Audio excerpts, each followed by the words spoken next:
State of Idaho may never do a lethal injection ever again. If you remember when it was tried on convicted serial killer Thomas Creech last year, you can probably understand why. While that failed attempt can be blamed on the lack of a viable vein to inject the drugs, issues with who supplies those lethal drugs have also pushed many states, including Idaho, to find other means to complete capital punishment convictions. To say nothing of the legal appeals that go along with death penalty cases or a second attempt at it, all of that may not matter, as two separate developments are pushing all Idaho executions to 2026, which is about the time the Gem State will be kind of a full-time first option firing squad state anyway. So, Joe, why won't Idaho try for a lethal injection before, well, I guess that'd be next summer? Yeah, so a little more than a year from now, July 2026. So there's two reasons, a court case and then construction plan. Let me explain here, Brian. So back in April, a federal judge granted a request for some state of Idaho, some media outlets here, for a preliminary injunction. And that would require the Department of Correction, IDOC, to allow audio and visual access for witnesses to the medical team room during executions. Previously, witnesses could only see and hear what happened in the execution preparation room and the execution chamber. So Idaho, to this court order, they could have said, okay, and pursued lethal injections. But late Friday, paperwork was filed to inform the court that Idaho is appealing that decision. This is a First Amendment question. So a hold up there, but it's one that now looks like it won't even matter.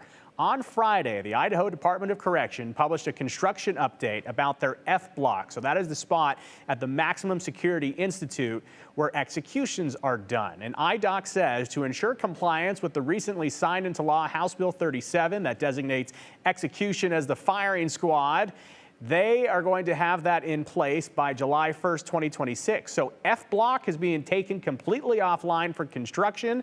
As a result, they say all executions and execution-related procedures will be unavailable, including execution by lethal injection. The current estimate for construction is 6 to 9 months. And from there, IDOC says that the execution team, they'll need time to do training to do these executions by firing squad, again, beginning July 2026.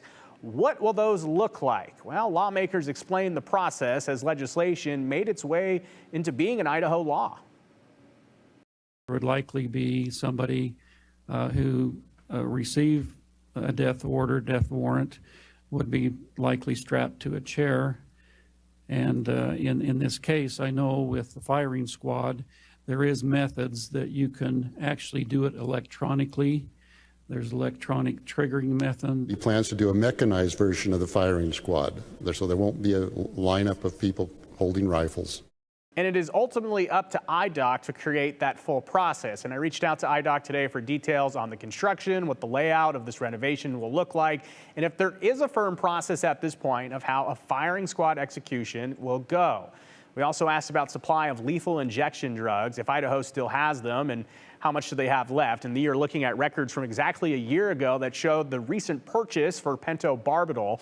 We can assume this means this will likely be wasted, which means tens of thousands of dollars worth of this drug that was bought by taxpayers, it was never used and will go to waste. So, Brian, we know that there are 8 people on Idaho's death row. We mentioned Mr. Creech in that situation. However, there's a whole list of, I guess, Idahoans that are on that list, Chad Daybell being the latest. We know the Brian Kohberger case is seeking the death penalty. So what that looks like for the future of Idaho could be interesting. Again, though, we're hoping to hear back from IDOC about the layout of this firing squad and exactly what the process will look like. Yeah, so just adding more to that, what already is a lengthy process when it comes to death penalty cases in Idaho. All right, thank you very much, Joe.